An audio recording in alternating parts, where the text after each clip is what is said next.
Perang Iran, Amerika Serikat, dan Israel kembali menyeret dunia ke fase paling berbahaya. Serangan balasan tekanan militer sampai blokade di Selat Hormuz membuat harga minyak bergejolak dan jalur perdagangan global ikut terguncang. Di tengah peta geopolitik yang makin sulit ditebak, Indonesia seolah membaca sinyal yang sama. Pertahanan tidak boleh lagi berjalan dengan pola lama. Dari langit, laut sampai sistem tempur modern, pembaruan persenjataan mulai dipercepat untuk menghadapi dunia yang makin keras. Namun pertanyaannya, apakah langkah ini sekedar modernisasi biasa atau respon diam-diam terhadap ancaman perang besar? Lalu senjata apa saja yang baru dibeli Indonesia? Dan mengapa pembelian ini terlihat semakin penting bagi keamanan nasional kita?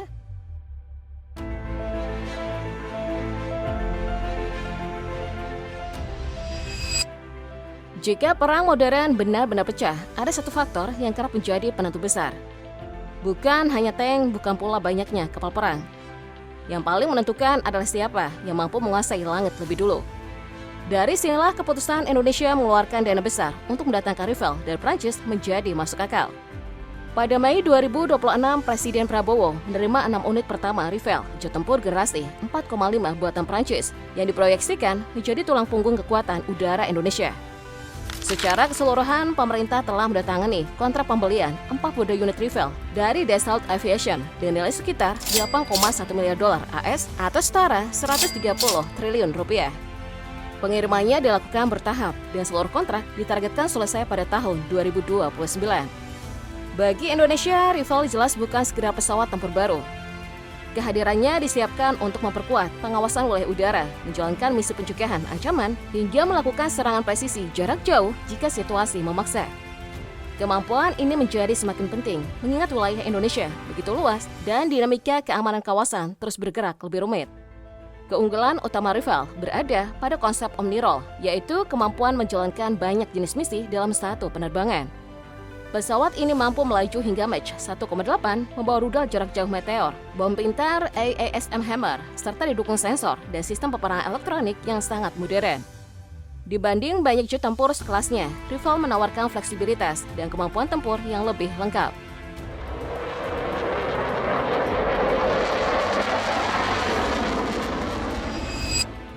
Bagian ini juga tidak kalah penting, membangun kekuatan pertahanan tidak selalu hanya soal jet tempur dan rudal. Dalam situasi tertentu, kecepatan mengambil keputusan bisa sama pentingnya dengan kekuatan senjata. Untuk alasan itulah Indonesia juga mendatangkan Falcon 8X.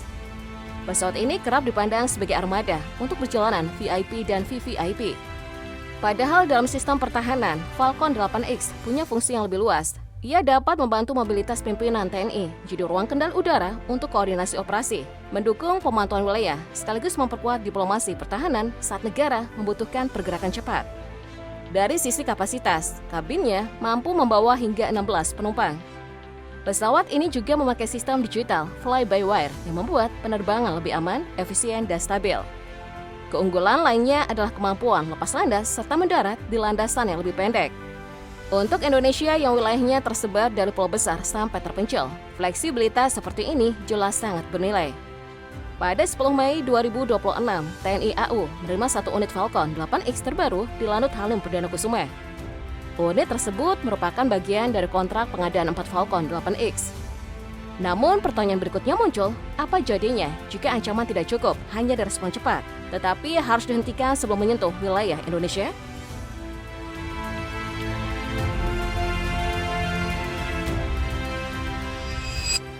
Tetapi sehebat apapun pesawatnya, kekuatan itu tidak akan berarti tanpa pilot yang sanggup menggunakannya. Sebelum duduk di kokpit Rafale atau jet modern lain, calon penerbang tempur harus melewati latihan panjang. Di tahap inilah T-50I menjadi kunci. Pada Februari 2026, TNI AU menerima 2 unit KAI T-50 Golden Eagle dari Korea Selatan, lalu merakitnya di Lanut Iswahyudi, Madiun. Pesawat ini mampu mencapai Mach 1,5 berkat mesin General Electric F404, serta dibekali kokpit digital, head-up display, sistem fly-by-wire, dan radar modern yang mendekati karakter jet tempur baru. Dengan T-50I, pilot bisa membiasakan diri pada kecepatan tinggi, avionik modern, dan pola kendali tempur sebelum naik ke Rafale maupun F-16. Karena itu, T-50I menjadi fondasi penting bagi regenerasi penerbang TNI AU.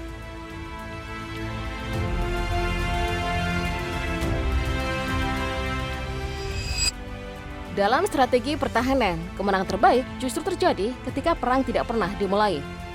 Caranya bukan dan terus menembakkan senjata, melainkan membuat calon lawan ragu, berhitung ulang, lalu memilih mundur sebelum menekan pelatuk.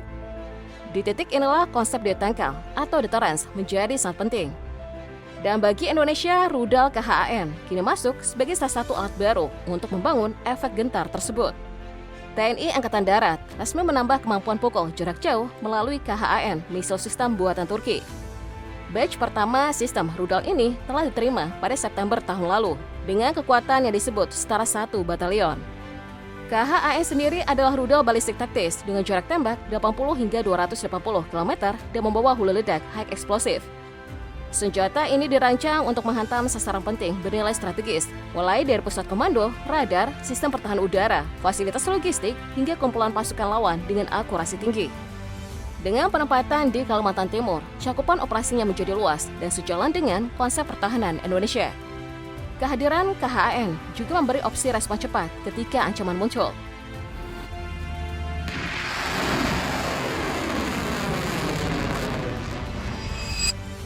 Namun daya pukul jarak jauh tidak akan maksimal jika Indonesia tidak mampu membaca arah ancaman sejak awal.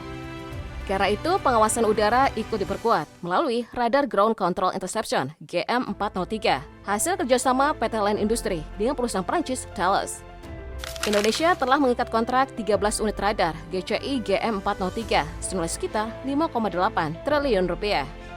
Saat ini 2 unit sudah beroperasi, sementara unit lainnya masih diproduksi dan dikirim bertahap. GM403 berperan sebagai mata utama pertahanan udara. Sistem ini dapat mendeteksi, melacak, dan mengidentifikasi objek yang masuk ke ruang udara nasional, sekaligus membantu mengarahkan jet tempur untuk melakukan pencegatan.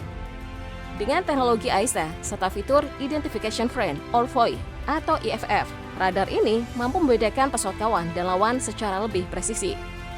Jangkauan deteksinya mencapai 470 km. Kehadiran GM403 memperkuat peringatan dini nasional dan membuat operasi revel jauh lebih efektif.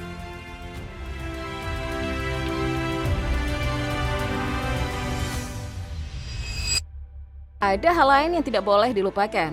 Mengetahui datangnya ancaman baru menyelesaikan separuh pekerjaan. Bagi negara kepulauan sebesar Indonesia, tantangan berikutnya adalah memastikan kekuatan, logistik, dan personil bisa bergerak cepat melintasi ribuan pulau. Disinilah Airbus A400M MRTT menjadi aset yang sangat penting.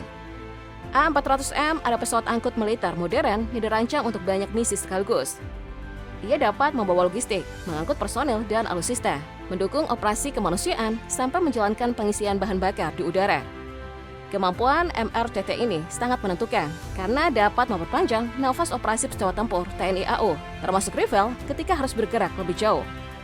Dari sisi daya angkut, A400M mampu membawa muatan hingga 37 ton dan terbang 8 jam tanpa henti. Kehadirannya membuat Indonesia menjadi negara ke-10 di dunia dan kedua di Asia yang mengoperasikan pesawat multiguna ini.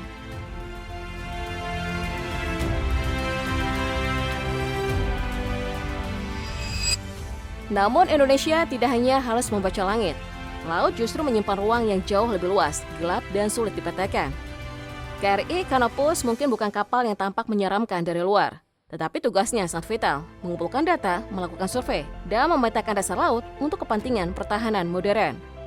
Pada Mei 2026, KRI Canopus 936 tiba di Indonesia setelah berlayar selama 57 hari dari Jerman. Kapal ini dibangun lewat kerjasama PT Palindo Marine Indonesia dan galangan Jerman Ebeking and Rasmussen dengan kandungan lokal lebih dari 60%. KRI Canopus adalah kapal bantu hidrografi dan oseanografi untuk survei serta pemetaan bawah laut. Keunggulan terbesarnya adalah mendukung operasi penyelamatan kapal selam, sekaligus menjadi kapal submarine rescue pertama yang dimiliki Indonesia. Kapal ini membawa ROV, IUV, UUV, serta beragam drone bawah laut dan permukaan yang dirancang untuk membaca ruang laut secara jauh lebih dalam. Fungsinya tidak sederhana, melakukan survei laut dalam, mendeteksi ranjau, mencari objek di bawah permukaan, sampai mendukung kebutuhan intelijen maritim. Dari sini pertanyaannya menjadi semakin tajam. Ancaman seperti apa yang sebenarnya sedang disiapkan Indonesia untuk dihadapi?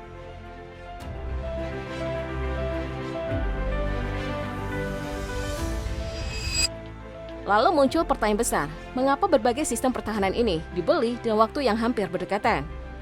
Jawabannya bisa jadi berada pada perubahan ancaman di sekitar Indonesia.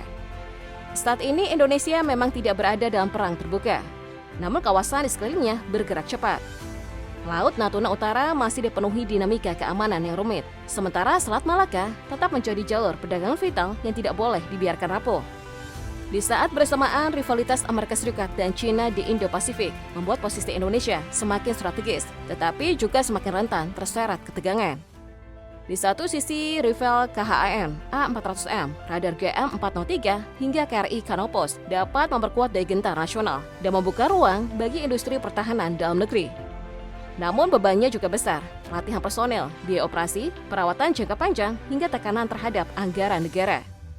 Maka modernisasi ini bisa menjadi langkah visioner jika dikelola dengan matang. Tetapi tanpa arah yang jelas, ia juga dapat berubah menjadi pertaruhan mahal yang dampaknya terasa bertahun-tahun ke depan.